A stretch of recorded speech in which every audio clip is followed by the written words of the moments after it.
हाँ जी बच्चों, आज पढ़ेंगे diluted earning per share. Diluted EPS.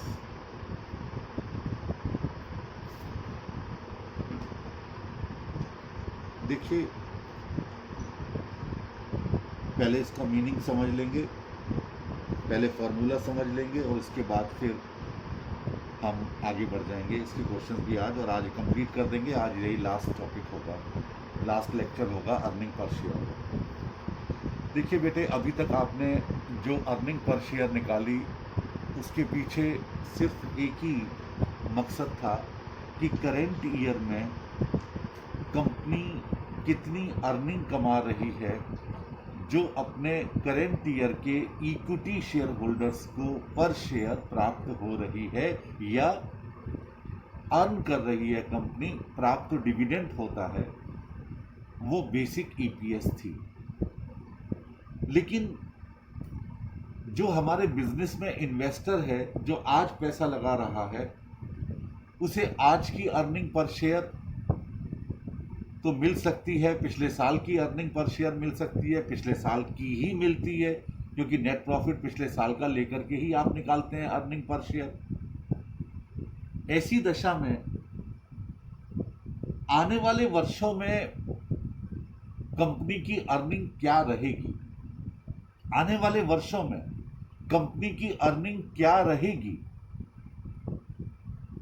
ये जानने के लिए भी कंपनीज की सेबी की गाइडलाइंस के मुताबिक ये कंपनी, और बाकी एक्ट में भी आ गया, आप जब प्रॉफिट एंड लॉस अकाउंट का शेड्यूल 3 में बनाते हैं परफॉर्मा, तो वहाँ डाइल्यूटेड ईपीएस भी निकाल के देनी पड़ती है, जिससे शेयर होल्डर्स को, इन्वेस्टर्स को ये पता चल जाए कि आज कंपनी की अर्निंग पर शेयर इतनी है और भविष्य में इतनी रहने वाली है। तो जो भविष्य की ईपीएस होती है, फ्यूचर की जो ईपीएस होती है, उसे डाइल्यूटेड अर्निंग पर शेयर कहा जाता है। Diluted earning per share. आप कहेंगे सर ऐसा कैसे हो सकता है कि भविष्य में भी तो सेम रहेगी, क्योंकि अगर कंपनी नए इक्विटी शेयर इशू करेगी तो उसी हिसाब से उसका प्रॉफिट बढ़ जाएगा। देखिए, ऐसा होता नहीं है। क्यों नहीं होता है? क्योंकि ये जरूरी नहीं किसी भी कंपनी में कि अगर 10% का अर्निंग हो रही है तो जितनी ज्यादा वो कैपिटल लगाती चली जाएगी उस 10% से ही बढ़ता चला जाएगा।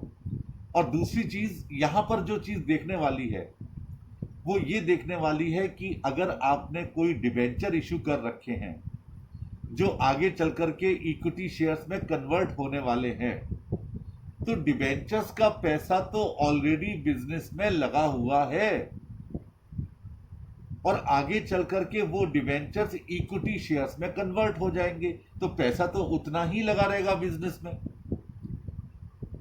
हम डिबेंचर होल्डर्स को खाली इक्विटी शेयर्स इशू कर देंगे, जिससे हमारी इक्विटी शेयर कैपिटल में शेयर्स की संख्या तो बढ़ जाएगी, लेकिन बिजनेस का पैसा नहीं बढ़ेगा।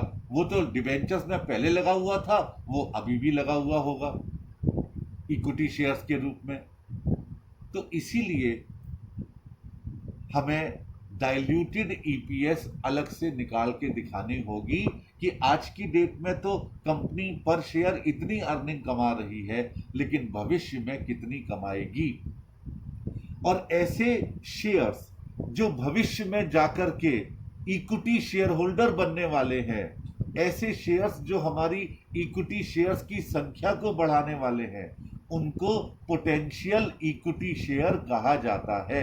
एक बार दोबारा समझ लीजिए, पोटेंशियल इक्विटी शेयर्स कहा जाता है। तो अब इसका फॉर्मूला क्या हुआ? डाइल्यूटेड ईपीएस निकालने का फॉर्मूला है, जरा फॉर्मूला ही ध्यान से अगर आप पढ़ेंगे तो आपको पता चल जाएगा कि इसका मतलब क्या है। नेट प्रॉफिट और loss for the periods attributable to equity shareholders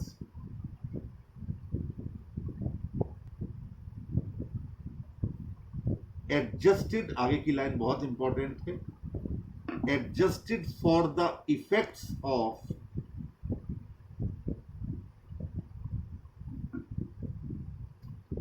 all dilutive potential equity shares, यानी वो नेट प्रॉफिट और लॉस जो कि इक्विटी शेयर होल्डर्स में बंटने वाला है, लेकिन एडजस्ट होने के बाद, क्या एडजस्ट होने के बाद, डाइल्यूटिव पोटेंशियल इक्विटी शेयर्स के इफेक्ट्स को एडजस्ट करने के बाद जो नेट प्रॉफिट आएगा उसमें आप डिवाइड कर देंगे weighted average number of equity shares outstanding during the period adjusted, फिर आगे की लाइन बढ़ गई, for the effects of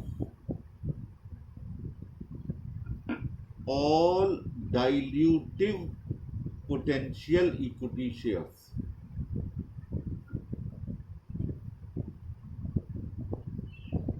dilutive potential equity shares को एडजस्ट करने के बाद आज की डेट में हमारे कुल कितने इक्विटी शेयर्स आउटस्टैंडिंग हैं, इनको हम डिवाइड कर देंगे तो आ जाएगा डाइल्यूटिव अर्निंग पर शेयर। अब दोनों को, न्यूमरेटर और डिनोमिनेटर को हम एक एक करके डिफाइन करेंगे, डिस्कस करेंगे और डाइल्यूटिव ईपीएस हो जाएगा। तो सबसे पहले आप ले लीजिए adjusted net profit, adjusted net profit और लॉस, यानी न्यूमरेटर आप डिस्कस करने जा रहे हैं। ठीक है, चलिए सबसे पहले लीजिए ए बी सी डी लिखेंगे तो कम से कम स्टेप्स क्लियर हो जाएंगे। ए में आपने क्या लिया, नेट प्रॉफिट और loss for the period attributable to equity shareholders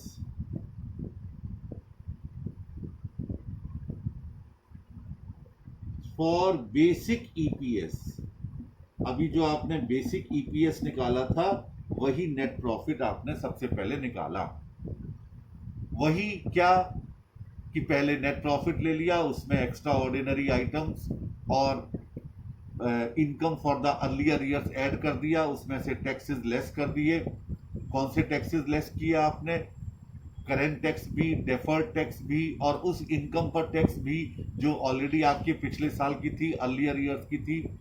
उसके बाद जो निकल के आया उस निकलने में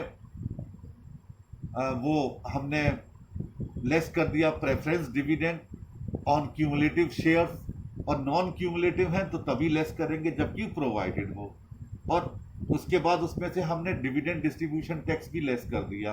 तो जो आएगा वो बचेगा net profit attributable to the equity shareholders. बज रहा है, ठीक है, तो वो नेट प्रॉफिट आपने ले लिया।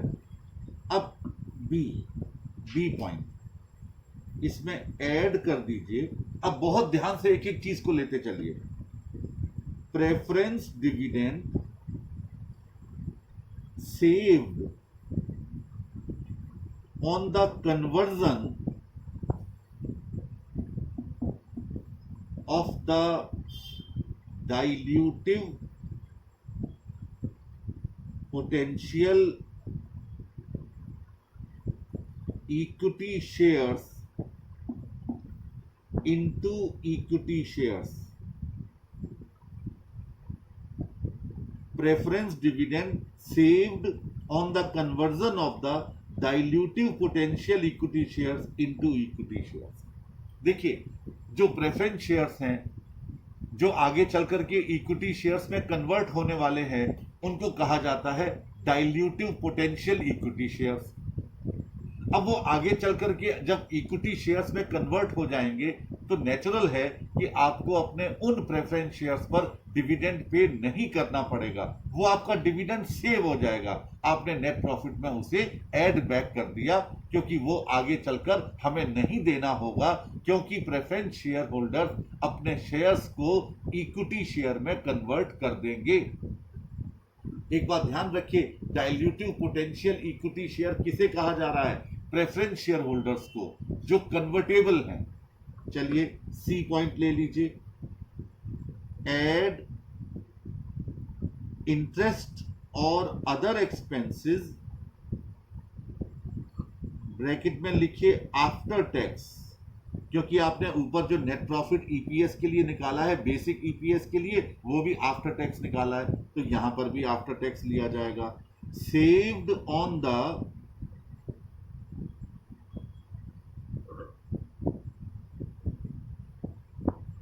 conversion of the dilutive potential equity shares into equity shares।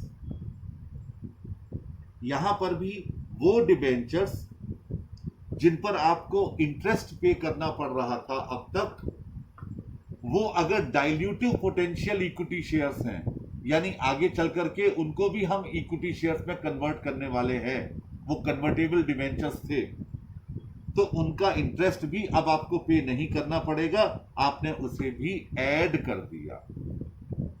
ठीक, अब आइए डी, कुछ लेस भी कर लेते हैं। Less income that will cease to accrue, फिर after tax, on the conversion of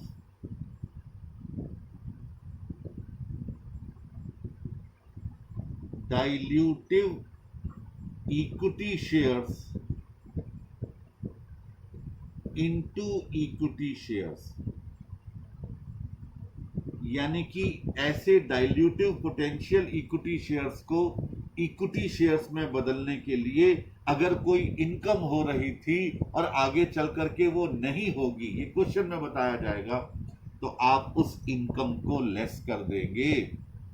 खर्चों को तो आपने ऐड कर दिया, इसलिए ऐड किया कि वो खर्च आपको आगे चल करके नहीं करने पड़ेंगे, लेकिन इनकम उनसे जो हो रही थी उसे आपने क्या कर दिया? लेस कर दिया।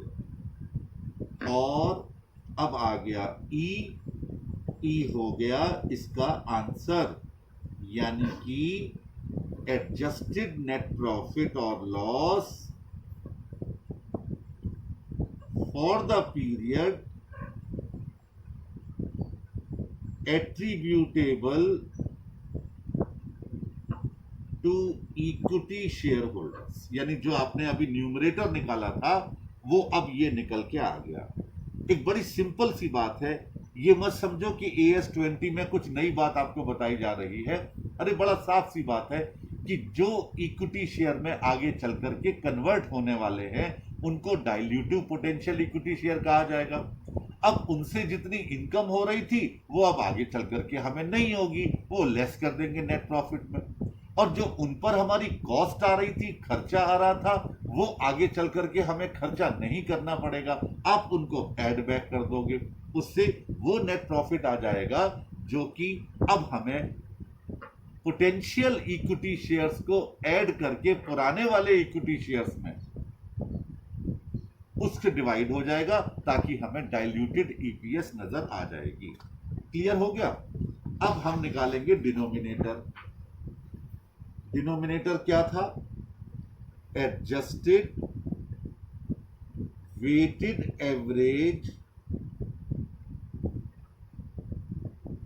Number of equity shares outstanding, weighted average number of equity shares outstanding, यानी कौन से वाले? जो पहले से ही ऑलरेडी हमारे पास थे। ठीक है, चलिए क्या लिया हमने, इसको बराबर weighted average number of equity shares for basic EPS, यानी वो तो सेम एज इट इज चलेगा ही चलेगा, plus weighted average number of equity shares which would be issued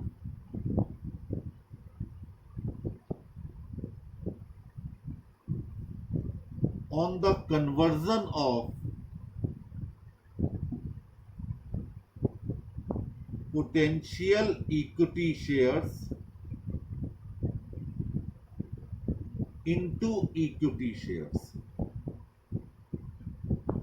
यानी कि वो पोटेंशियल इक्विटी शेयर्स जो इक्विटी शेयर्स में कन्वर्ट होंगे उनका भी weighted average number of shares निकाल करके हम weighted number of shares outstanding at the beginning या कैलकुलेटेड फॉर बेसिक ईपीएस में जोड़ देंगे, तो निकल के आ जाएगा वो डिनोमिनेटर जिसे आपको डाइल्यूटेड ईपीएस निकालने के लिए क्या करना है, डिवाइड करना है, किसमें, उस नेट प्रॉफिट में जो कि अब बचेगा फ्यूचर में। अब बात आती है कि पोटेंशियल इक्विटी शेयर्स क्या होते हैं। देखिए, कहता है a potential equity share is a financial instrument, मैं आपके नोट्स में से ही पढ़ रहा हूं, और other contract that entities or may entitle its holder to equity shares. For example, debt instruments or preference shares, share warrant that are convertible into equity shares, या options including ESOP, आपने ESOP पढ़ा था जिसमें आप अपने employees को option देते हैं कि वो आगे चल करके अपनी परफॉर्मेंस के आधार पर या अपने पीरियड, सर्विस पीरियड के आधार पर दो तरह की कंडीशन हुआ करती थी, एक सर्विस पीरियड की और दूसरी परफॉर्मेंस की, उसे आगे चल करके इक्विटी शेयर्स दिए जाएंगे। तो वो जो उनको मिलेगा उनको हम क्या कहेंगे, कंटिंजेंटली इशुएबल शेयर्स, यानी वो शेयर्स जो किसी कंटिंजेंसीज के आधार पर हमको पे करने होंगे, उन सबको क्या कहते हैं, पोटेंशियल इक्विटी शेयर कहते हैं। यहां एक नोट दिया हुआ है, कहता है share application money that is pending allotment और any advance share application money as at balance sheet date which is not statutorily required to be kept separately and is being utilized for the purpose of business shall be treated as potential equity shares and considered as dilutive। यानी वो application money जो आपको प्राप्त हो चुका है उसमें अभी अलॉटमेंट पेंडिंग है या बैलेंस शीट डेट पर आपको जो एडवांस में एप्लीकेशन मनी प्राप्त हो गया है, चूंकि वो पैसा भी आपके व्यापार में लगा हुआ है, तो उनको भी पोटेंशियल इक्विटी शेयर की डाइल्यूटिव कैटेगरी में शो किया जाएगा। अब नीचे एक और भी कहा गया नोट, कहता है the most advantageous conversion rate और exercise price from the stand point of the holder of potential equity share. यहां पर अंडरलाइन आपको करना है, from the stand point of the holder of potential equity share. मान लीजिए कन्वर्जन का rate नहीं दिया गया क्वेश्चन में, या एक्सरसाइज प्राइस नहीं दिया गया, आपको दो रेट दिए गए कि साहब ये कन्वर्जन 25 से 30 रुपए के बीच में हो सकता है, 25 भी हो सकता है, 30 में भी हो सकता है, तो आपको वो बेटर ऑप्शन चुनना है जो इक्विटी शेयर होल्डर के पॉइंट ऑफ व्यू से उसके लिए बेटर हो, न कि कंपनी के लिए। ये याद रखना, ये 5 वर्ड्स बहुत इंपॉर्टेंट है। From the stand point of potential equity share, उसके स्टैंड पॉइंट से, उसके पॉइंट ऑफ व्यू से अच्छा होना चाहिए, न कि कंपनी के पॉइंट ऑफ व्यू से। Should be used for calculating the number of equity shares to be issued on the conversion of dilutive potential equity shares. ये याद रखिएगा, मैं बार बार आपको प्लीज याद दिलवा रहा हूं कि आपको स्टैंड पॉइंट लेना है शेयर होल्डर का, उसके पॉइंट ऑफ व्यू से जो अच्छा होगा वो आपको करना होगा। अच्छा, अब अगला पॉइंट क्या है, पहले हम सारा थ्योरी को ही कंसीडर कर लेते हैं, उसके बाद फिर चलेंगे। कहता है when should potential equity shares be treated as dilutive, यानी ये आपके पोटेंशियल इक्विटी शेयर कब डाइल्यूटिव ट्रीट किए जाएंगे, कब डाइल्यूटिव ट्रीट किए जाएंगे। Potential equity share should be treated as dilutive when and only when their conversion to equity shares would decrease net profit per share from continuing ordinary operations। यानी आपको लिखना पड़ेगा question solve करते वक्त कि ये डाइल्यूटिव है या एंटी डाइल्यूटिव है। तो डाइल्यूटिव कब माना जाएगा, तब जबकि उनका इक्विटी शेयर्स में बदलना नेट प्रॉफिट पर शेयर को कम कर देगा, नेट प्रॉफिट पर शेयर को कम कर देगा, तब उन्हें माना जाएगा कि वो डाइल्यूटिव है। अच्छा, अब कहता है when are potential equity share considered as anti dilutive, anti dilutive कब माना जाएगा, potential equity shares are anti-dilutive when their conversion to equity shares would increase। पहले डिक्रीज था जब डाइल्यूटिव था, लेकिन जब बढ़ जाएगा earning per share from continuing ordinary activities और डिक्रीज लॉस पर शेयर। अगर लॉस होगा तो वो कम हो जाएगा, प्रॉफिट होगा तो वो बढ़ जाएगा, एक ही बात होती है। The effects of anti-dilutive potential equity shares are ignored in calculating diluted earning per share।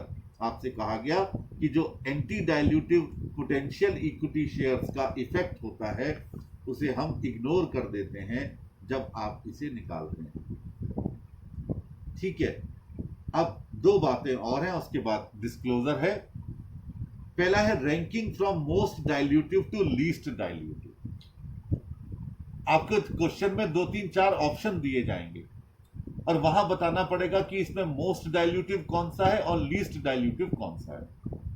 तो in order to maximize the dilution of basic earning per share, each issue और series of potential equity share is considered in sequence from the most dilutive to the least dilutive, where the earning per incremental share is the least, the potential equity share is considered most dilutive and vice versa। जिसकी सबसे कम earning per share निकल के आएगी वो क्या होगा, most dilutive होगा। अब यहां पर स्टेप लिखे हुए हैं। पहला स्टेप है calculate increase in earning for each issue और series of potential equity shares. सबसे पहले अर्निंग में कितनी वृद्धि हुई वो निकाला जाएगा एक पोटेंशियल इक्विटी शेयर में, जब सीरीज होगी तो इसको लेते हुए।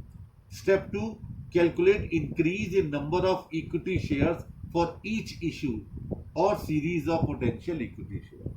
आपने अर्निंग पर शेयर कितनी बढ़ गई वो निकाल ली और शेयर्स कितने बढ़ गए वो निकाल लिए। Calculate earning per incremental share for each issue और series of potential equity share.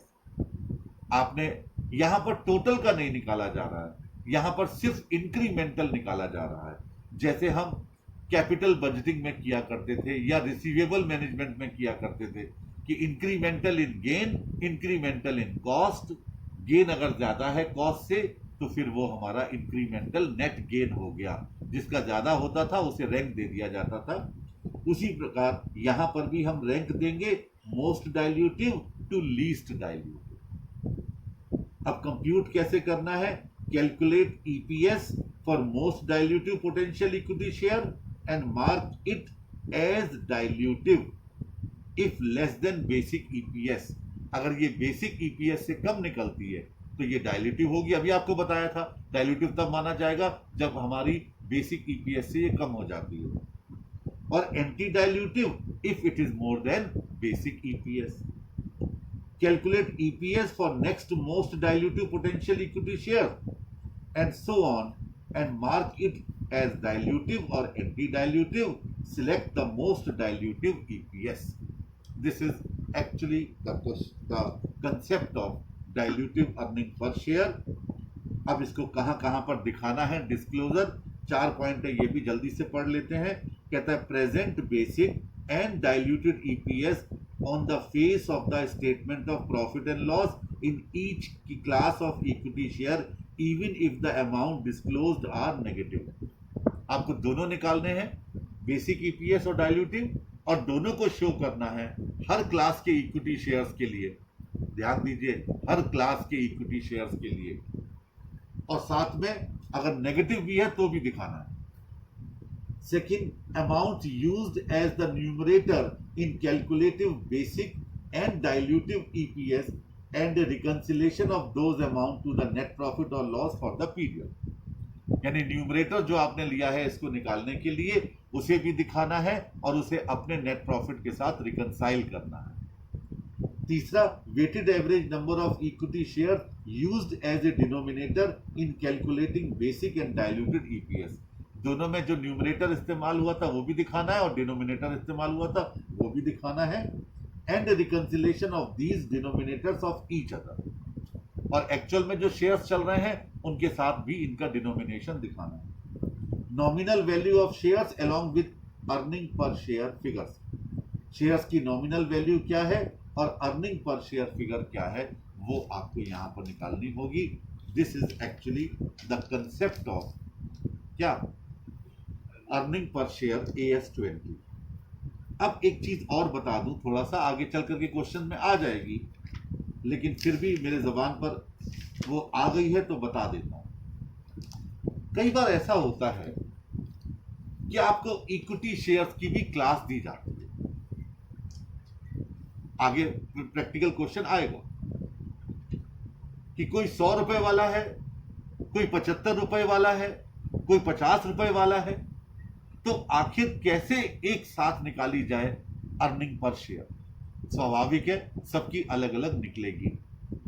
तो आप वहां पर क्या करते हैं, जो net profit attributable to the equity shareholder होता है, अभी तक हम उसमें डिवाइड किया करते थे weighted average number of equity shares. अब आप डिवाइड करेंगे वैल्यू ऑफ इक्विटी शेयर्स को। जितनी शेयर्स की वैल्यू है रुपीज में, तो उसे यूनिट वैल्यू ऑफ मनी आ जाएगा। जब आप नेट प्रॉफिट में शेयर्स की वैल्यू को डिवाइड करेंगे तो यूनिट वैल्यू ऑफ मनी आ जाएगा। 1 रुपए पर कितना अर्निंग हो रही है, उसी को फिर अपने अपनी पेड अप वैल्यू से मल्टीप्लाई करके हर क्लास की आप अर्निंग पर शेयर निकाल लेंगे। ये ध्यान रखिएगा, आएगा क्वेश्चन तो उसे और डिस्कस कर लेंगे हम लोग। अब आपको करना है, कौन सा क्वेश्चन है,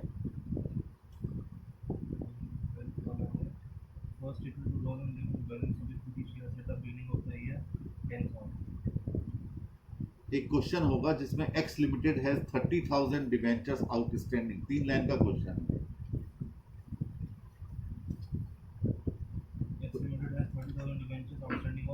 हाँ हाँ, कौन सा है, 13th क्वेश्चन।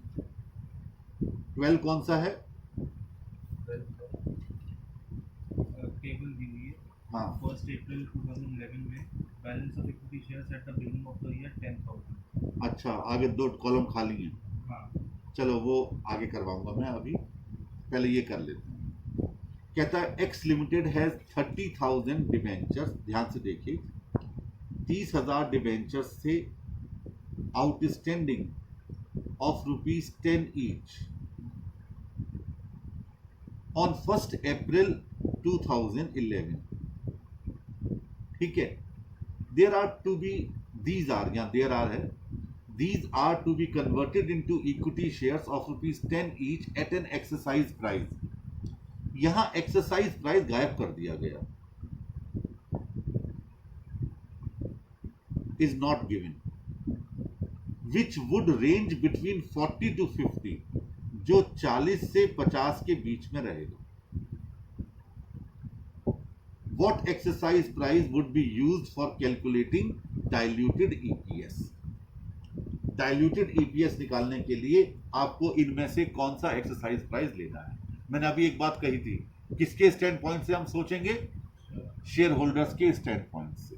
अब आपके पास दो फिगर हैं, एक 40 और एक 50. अब देखिए, लिखिए यहां पर answer. Equity shares to be issued if exercise price is ₹40. 40 रुपए अगर एक्सरसाइज प्राइस होगा तो हम कितने इक्विटी शेयर इश्यू करेंगे? लीजिए, 30,000 डिबेंचर्स से इंटू 10 डिवाइडेड बाई 40, ये आ गया 7,500 इक्विटी शेयर्स. ठीक है. अब दूसरा, equity shares to be issued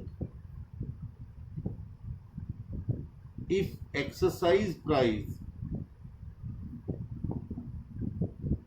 is ₹50. 50 है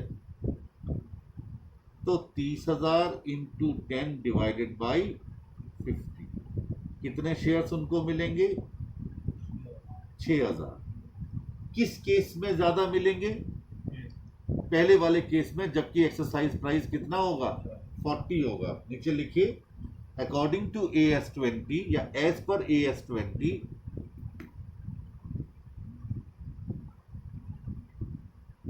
the exercise price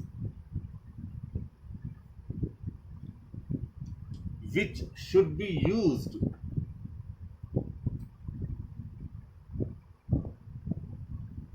for calculating dilutive EPS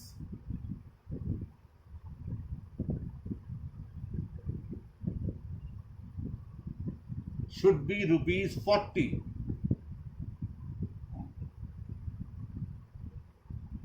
Because this exercise price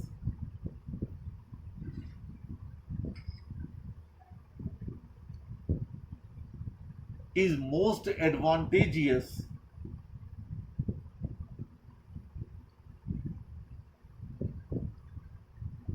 from the standpoint of the holder of the potential equity shares. From the standpoint of the holder of the potential equity shares. ठीक हो गया. बस इतना सा लिखना है आपको, यानी कि पोटेंशियल इक्विटी शेयर के पॉइंट ऑफ व्यू से जो सबसे बेटर होता है हमें उसे कंसीडर करना होगा. अब एक और ऑप्शन है, ये जिसमें नेट प्रॉफिट दिया गया है 2011-12 का 10 लाख. कौन सा? 14th question. चलिए बेटे, कहता है net profit for the year 2011-12 10 lakhs. Weighted average number of equity shares outstanding during the year 2011-12 4 lakhs. Average fair value of one equity share during the year 2011-12 25 रुपए. Weighted average number of shares under option during the year 2011-12 1 lakh. Exercise price per share under option during the year 2011-12 15 रुपए. आपसे कहा गया कि आप निकालिए, कुछ कहा नहीं गया, लेकिन बेसिक EPS भी निकालेंगे आप इसमें और डाइल्यूटेड EPS भी निकालेंगे, जबकि क्या दिया गया है? ESOP दिया गया है. ठीक है. अब जरा ध्यान से समझिएगा इस पॉइंट को. ऊपर डाल दीजिए calculation of earning per share. सबसे पहले a net profit for the year 2011-12. कितना था 10 lakhs। ठीक है, अब b weighted number of average number of equity shares outstanding during 2011-12 कितने थे? 4 लाख। अब मैं आपसे कहता हूं सी पॉइंट में बेसिक ईपीएस निकाल लो, तो कैसे निकलेगी? 10 लाख डिवाइडेड बाई 4 लाख यानी 2 रुपए 50 पैसे। ये तो आ गई बेसिक ईपीएस जो आज के weighted average number of equity share से डिवाइड की गई। ठीक चल रहा है। इसके बाद आइए D, number of shares under option. जो शेयर ऑप्शन में है वो कितने हैं? 1 लाख। 1 लाख शेयर हम ऑप्शन में देंगे। लेकिन जरा एक बात सोचो, इनसे कितना रुपया हमें प्राप्त होगा? 15 रुपए इनसे हमको प्राप्त हो जाएगा। और आज की डेट में मार्केट में वैल्यू कितनी है हमारे शेयर की? फेयर वैल्यू 25 रुपए। तो 1 लाख तो शेयर हमारे बढ़ जाएंगे।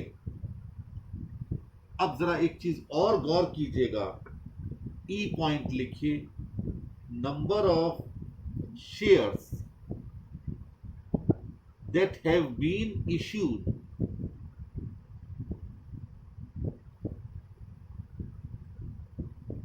at fair value 1 lakh into 15 divided by 25।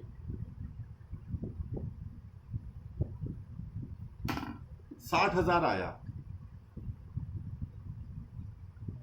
मैं आपसे एक बात कहना चाहता हूं, इस 60,000 को मैं क्या करूं? 2 ऑप्शन देता हूं। 4 लाख शेयर अभी हैं, 1 लाख अंडर ऑप्शन हम देने वाले हैं 5 लाख। ये जो 60,000 निकल के आया, इसे मैं 5 लाख में से माइनस करूं या प्लस करूं?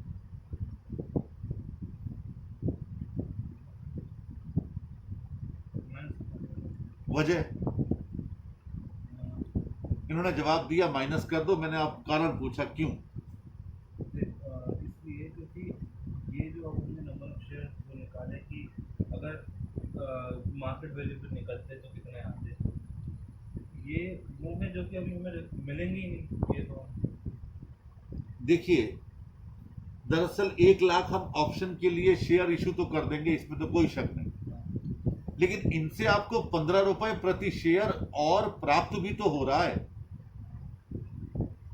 15 रुपए आप तो डाइल्यूटेड ईपीएस तब निकालते हैं जब हमारी कैपिटल में कोई असर पड़ ही नहीं रहा हो। हमने सीधे सीधे डिबेंचर्स को कन्वर्ट कर दिया इक्विटी शेयर्स में, या प्रेफरेंस शेयर्स को कन्वर्ट कर दिया इक्विटी शेयर्स में, तो स्वाभाविक सी बात है उनसे हमें पैसा तो मिलता नहीं है। और लेकिन यहां पर चूंकि 15 रुपए एक्सरसाइज प्राइस था, वो ऑप्शन में खाली हम शेयर देने ही नहीं वाले हैं बल्कि उनसे पैसा भी मिलने वाला है। तो उनसे कितना पैसा मिलेगा? 15 लाख। तो हम 25-25 रुपए के जो आज की फेयर वैल्यू है, इस 15 लाख से कितने शेयर हम मार्केट से परचेज कर सकते हैं, वापस ले सकते हैं, बाई बैक कर सकते हैं। इसलिए 60,000 जो निकल के आया उसे हम माइनस करेंगे।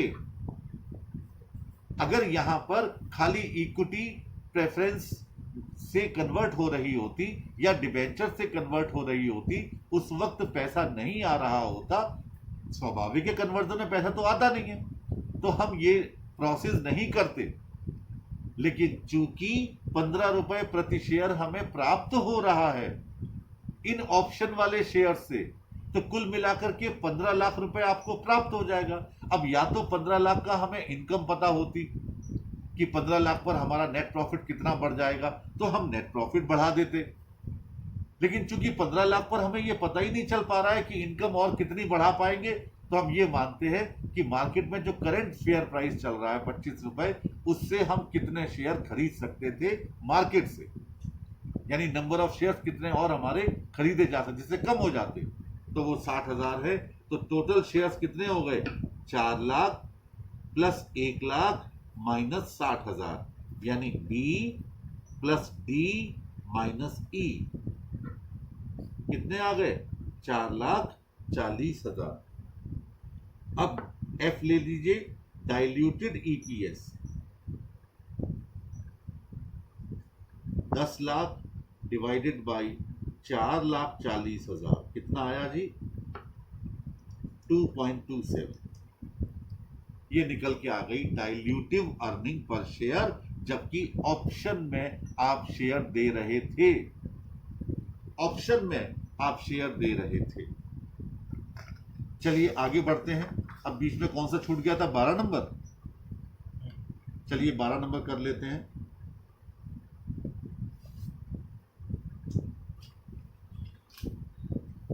देखिए, आपसे कहा गया 1 अप्रैल 2011 को इक्विटी शेयर बैलेंस था 10,000। इसके बाद 1 अप्रैल 2011 को 12% प्रेफरेंस शेयर्स ऑफ ₹10 ईच थे इशूड फॉर कैश। आपने प्रेफरेंस शेयर इशू किए हैं 12% वाले 10 रुपए के, कुल मिलाकर के 5,000। कहता these are convertible into equity shares of ₹10 each in the year 2012-13। ये 11 में इशू किए हैं, लेकिन 12-13 में ये कन्वर्ट भी हो जाएंगे इक्विटी शेयर्स में, यानी ये कौन से हो गए? डाइल्यूटिव पोटेंशियल इक्विटी शेयर, बल्कि पोटेंशियल इक्विटी शेयर हो गए। डाइल्यूटिव कब माने जाएंगे? जब हमारी बेसिक ईपीएस से कम हो जाएगी डाइल्यूटिव ईपीएस। फिर कहता है 31 दिसंबर 2011 को 15% debentures of ₹10 each issued for cash, यानी 10,000 हैं टोटल। कहता these are convertible into equity shares of ₹10 each in the year 2012-13। ये भी क्या हो गए? Potential equity share. कौन से ईयर के लिए? 12-13 के लिए। आपसे कहा गया calculate adjusted weighted average number of equity shares outstanding during the year for the purpose of calculating diluted earning per share, assuming that all potential equity shares are dilutive. सारे डाइल्यूटिव हैं, question में कह दिया गया। चलिए heading डालिए, calculation of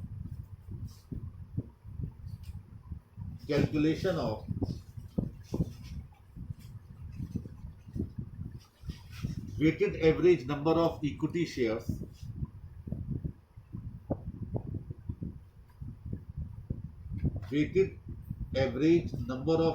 shares outstanding during the year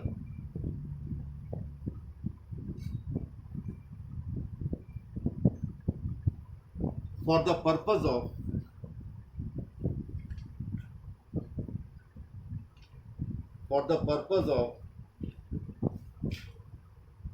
calculating diluted earning per share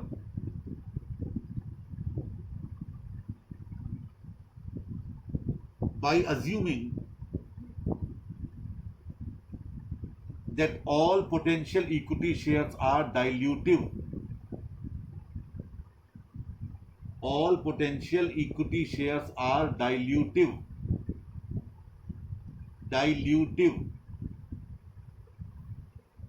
अब देखिए, मैं पहले बता रहा हूं कितने कॉलम बनेंगे। पहला कॉलम डेट, दूसरा column balance of equity shares, तीसरा column number of preference shares issued. Column काफी हैं, ध्यान रखना। चौथा नंबर ऑफ डिबेंचर्स इशूड,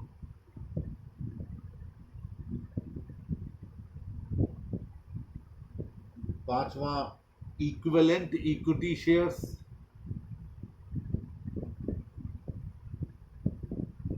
छठा adjustment factor for time period, और आखिरी एडजस्टेड इक्विटी शेयर्स।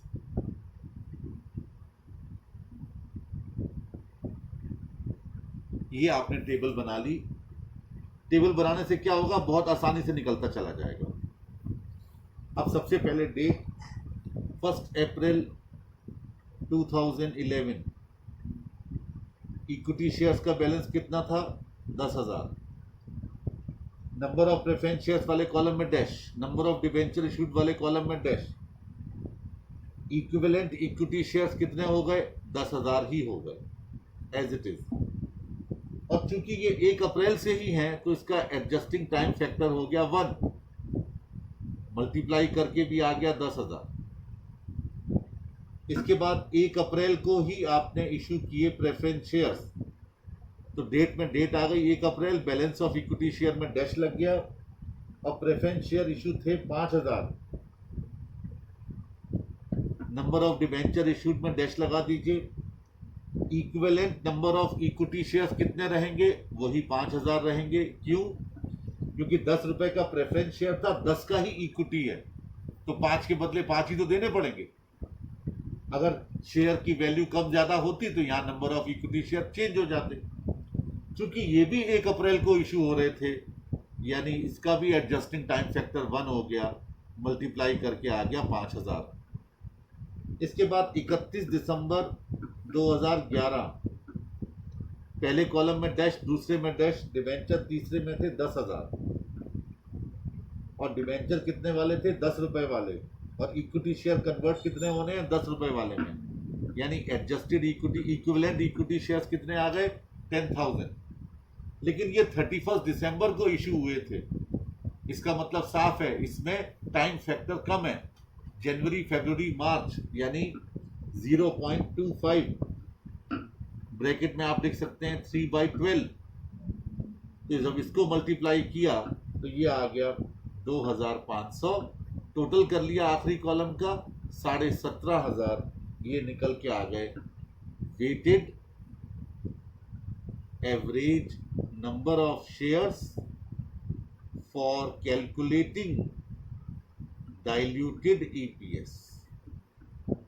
ये था क्वेश्चन नंबर 12। एक टेबल बनानी पड़ी आपको और फटाफट आपने इसे निकाल लिया। ठीक है, अब क्वेश्चन नंबर 14 तो होगा, 15 कौन सा है, 12,000 बैलेंस ऑफ इक्विटी शेयर्स, निशान लगा लीजिए, करना है आपको। ठीक है, इसके बाद फिर हम लोग अगला क्वेश्चन खुद करेंगे, डिटर्मिनेशन ऑफ डाइल्यूटिव और एंटी डाइल्यूटिव वाला। पहले जरा टाइम देख लीजिए, 1 सेकेंड, अगर बचा है कुछ तो मैं एक और करवा देता हूँ। अब इसके अगले क्वेश्चन मैं अगले लेक्चर में आपको करवाऊंगा, फिलहाल इसको यहीं मैं बंद कर रहा हूँ। That's all.